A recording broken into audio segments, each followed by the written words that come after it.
At the end of May 1941, some of the world's most powerful warships jeweled in the middle of the Atlantic.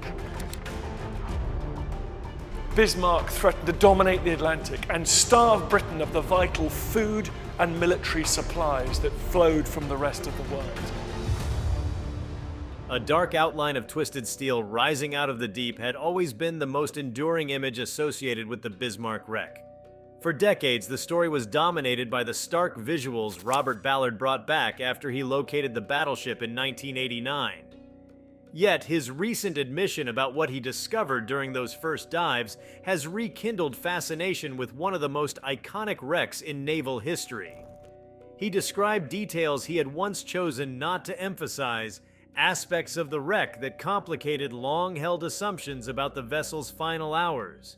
What he saw in those silent corridors nearly 4 kilometers beneath the surface carried profound implications not just for historians, but for anyone who has ever been captivated by the fate of the ship that once symbolized the power and peril of 20th century naval warfare. Before we start, smash the like and subscribe buttons for more updates. He had gone to the wreck prepared to document technical damage, structural failures, and remnants of battle. Instead, the full reality confronting him was something far more visceral. The Bismarck's hull lay upright, embedded deeply into the sediment, its vast flanks shrouded in shadows. But the condition of the internal compartments and surviving superstructure said more than impacts or torpedo trails. They carried the unmistakable impression of a ship that had fought until the last possible moment. The armored belt, though battered, bore signs of resilience far beyond what many analysts had assumed. The deck plating, peeled back in places like the petals of some metallic flower, suggested violent internal stresses that could not be explained by enemy fire alone. Ballard realized that the ship had not simply succumbed to bombardment. It had been dismantled from within by forces arising after the battle reached a point of inevitability. Moving slowly along the exterior with his remotely operated vehicles, he examined long vertical scars where armor had sheared away. He noted places where the hull plates had burst outward, pushing into the dark water with a kind of explosive frustration. The evidence indicated that internal compartments had flooded rapidly and unevenly, building enormous pressure pockets that tore through the ship's internal framework. This meant the Bismarck was fighting 2 battles at once, one against the incoming shells and torpedoes, and another against the catastrophic consequences of its own structural failure as compartments filled with crushing volumes of water. Within the wreck, the ROV lights glinted off collapsed bulkheads and tangled beams. Ballard later explained how the steel suggested intense deformation rather than gradual failure. The collapse had been sudden and violent. Even decades after its sinking, the pattern of destruction still traced a clear and terrible path through the ship's interior. He saw evidence that certain compartments had remained sealed longer than expected, keeping parts of the ship marginally stable, while others catastrophically failed. That imbalance effectively doomed any possibility of remaining afloat. The ship did not sink gracefully. It was seized by overwhelming uneven stresses that ripped it apart before gravity finally claimed it. Ballard observed that the forward hull bore signs of significant impact with the seafloor, causing the bow to crumple into itself like the snout of some great beast brought down in mid-charge. Meanwhile, the midsection showed spreading fractures that had opened as the battleship plunged downward at speed. The debris field was scattered but strangely organized, as if the ship had written its own final chapter across the ocean floor with the pieces of its shattered hull. Ballard later remarked that these patterns revealed the speed of descent and the violent rotation that had overtaken the ship as it spiraled into its final resting place.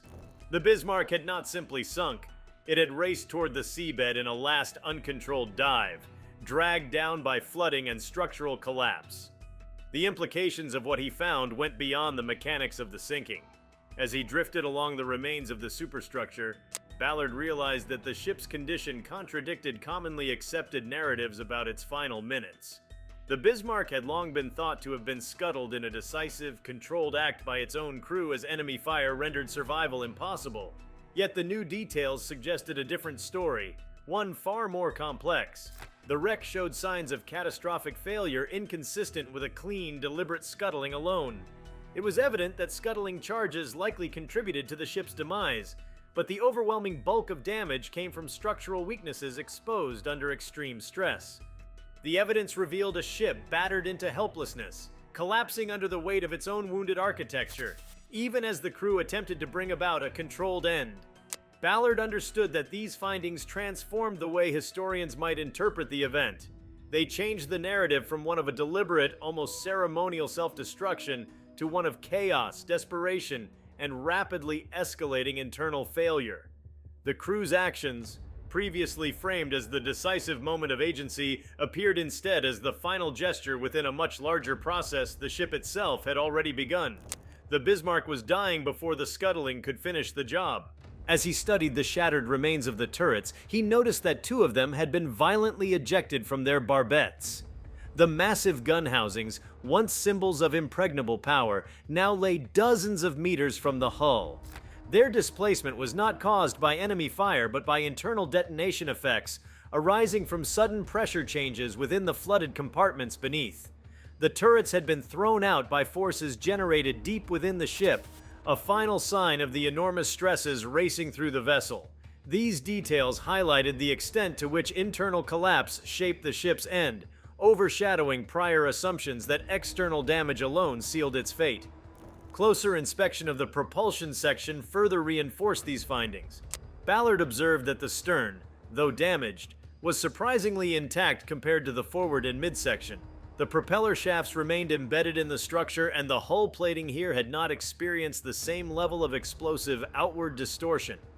This suggested that the stern remained relatively stable during the final dive, even as the rest of the ship tore apart. The uneven destruction exposed the ship's vulnerability in unexpected ways.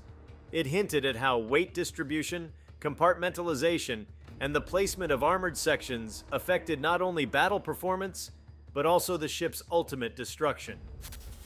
Ballard was struck by the contrast between the invincible image the Bismarck had projected in life and the fractured testament it left behind in death. The ship's design, once heralded as a triumph of engineering, now highlighted the limits of naval architecture when pushed beyond foreseeable conditions. The wreck stood as a lesson in overstressed systems, a warning carved in steel and sediment.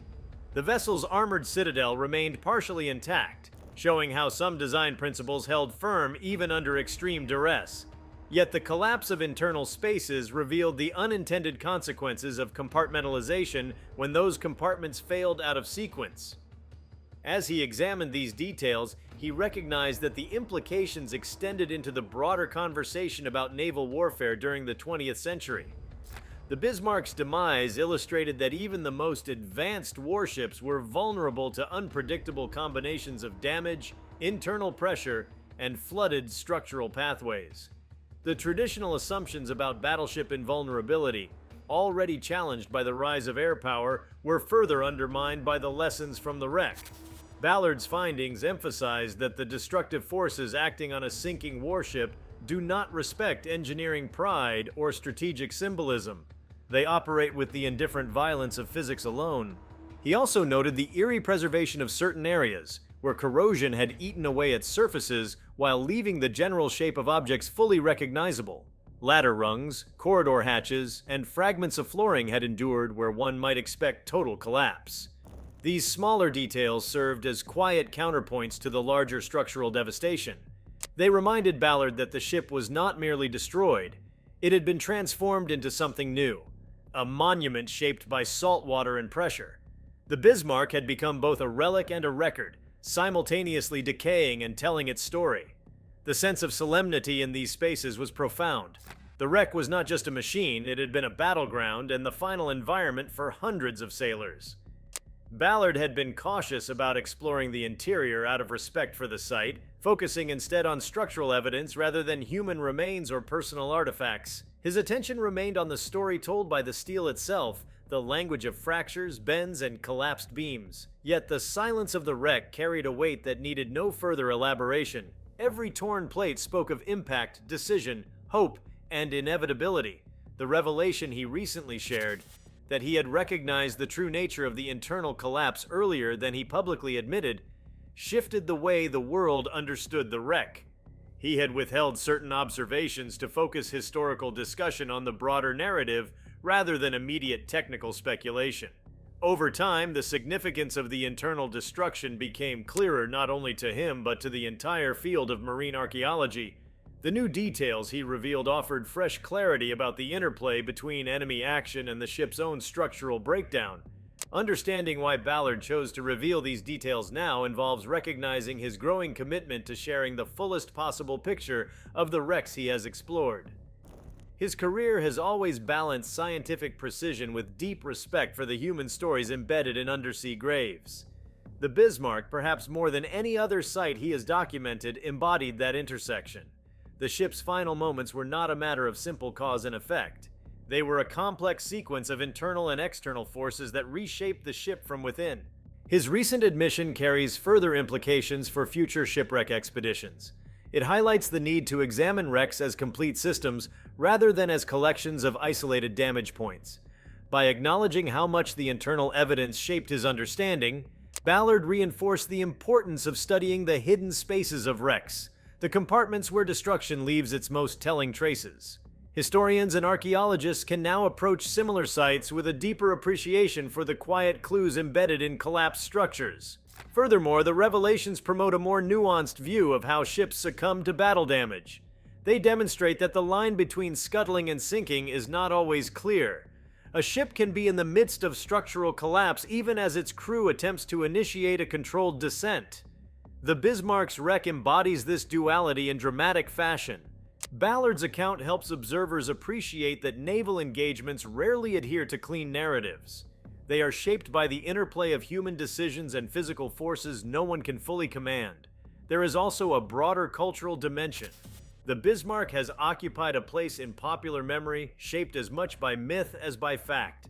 It has been portrayed as a near-invincible titan brought down only after extraordinary effort. Ballard's findings shift that perception slightly, revealing a ship more vulnerable, more stressed, and more dramatically transformed by battle than previously believed. Instead of diminishing the ship's story, this deepens its resonance. It becomes not merely a symbol of power, but a symbol of the limits of that power.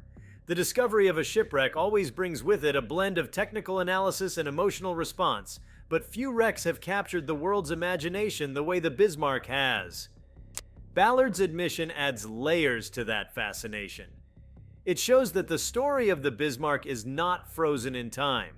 It continues to evolve as new details emerge from the deep. The wreck still has secrets to share, and each new insight helps explain not only how the ship died, but how such catastrophic losses occur at sea. Ballard's observations are also a reminder of the ocean's role as both a preserver and a destroyer. The deep sea had guarded the Bismarck's condition for decades, keeping it beyond the reach of casual exploration. Yet those same depths had also shaped the wreck, compressing it, twisting it, and settling it into its final form. The ocean makes no distinction between the histories it hides. It simply holds them, waiting for someone with the technology, patience, and willingness to interpret the clues. Ballard approached the site as a methodical investigator, but he could not ignore the emotional undertones of what he found. The Bismarck represented a pinnacle of human engineering and ambition. Its destruction represented the fragility of those ambitions. The wreck lay in a place of profound stillness, far removed from the storm of noise and motion that had defined its final battle. That contrast between chaos and calm influenced the way he later described his findings. He spoke of the wreck as a testament to both human ingenuity and human vulnerability.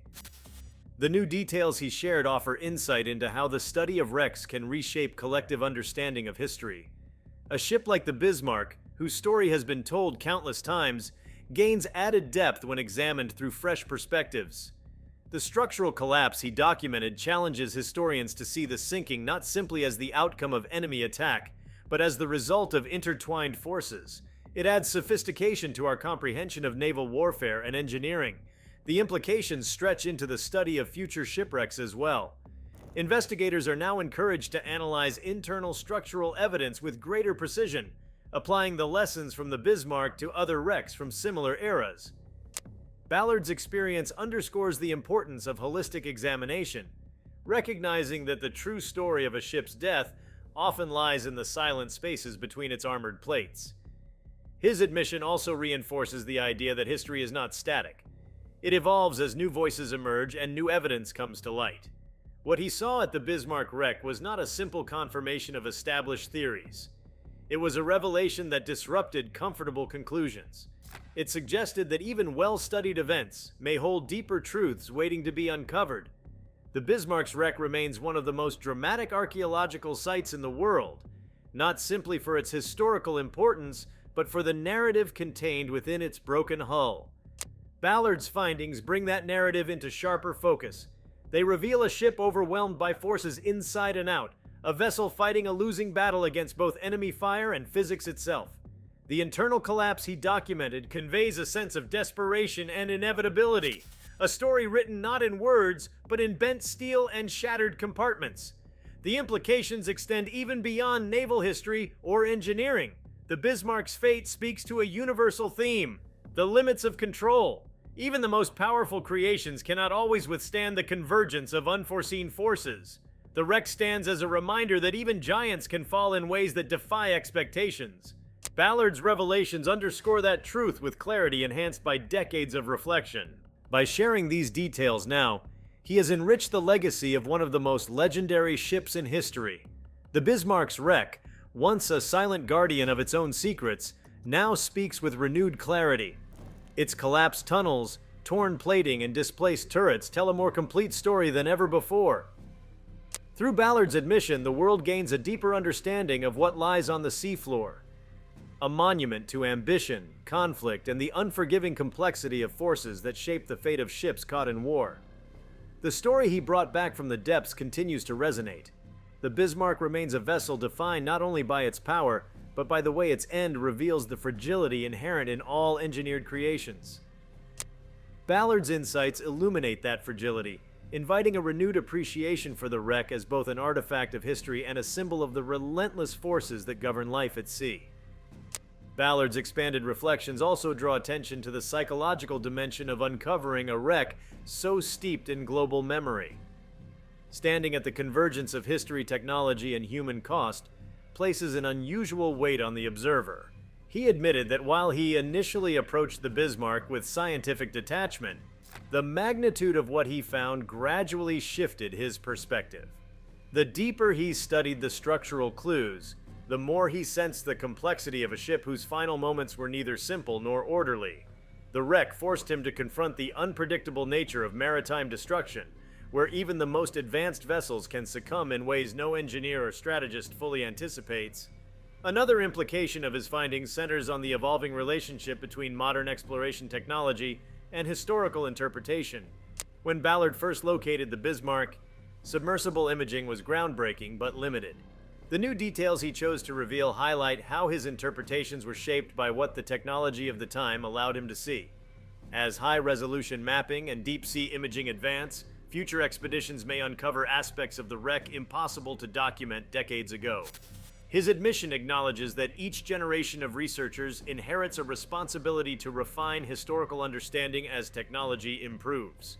The Bismarck's wreck thus becomes a living case study in how interpretations evolve, not through speculation, but through increasingly precise observation of the material record. Ballard's commentary also invites fresh discussion about the symbolic weight carried by wrecks of iconic warships. The Bismarck occupies a unique position in naval history not just because of its brief but dramatic operational life, but because it has come to represent the end of an era. The shift from battleship dominance to air-driven naval power marked a global change in military thinking. By unveiling overlooked aspects of its destruction, Ballard subtly reinforces how the ship's story mirrors a broader technological transition. The details he offered illuminate the inherent tension between traditional naval design and the rapidly changing demands of modern warfare, a tension embodied in the stresses that tore through the ship's internal structure. His reflections also point toward the ethical dimensions of deep-sea archaeology. The Bismarck, like many war wrecks, is not merely a technical artifact, it is a grave site. Ballard's careful approach, driven by respect rather than sensationalism, shaped the boundaries of what he felt should be shared. In revealing new technical details now, he underscores the importance of balancing historical insight with dignity. The wreck's condition, though valuable for understanding naval history, also demands a quiet recognition of those who perished. His expanded explanation honors that balance by focusing on structural evidence rather than personal remains, ensuring the narrative remains rooted in respect. These additional layers of insight reinforce the enduring significance of Ballard's work. The Bismarck continues to reveal facets of its story to those who approach it with care, curiosity, and humility.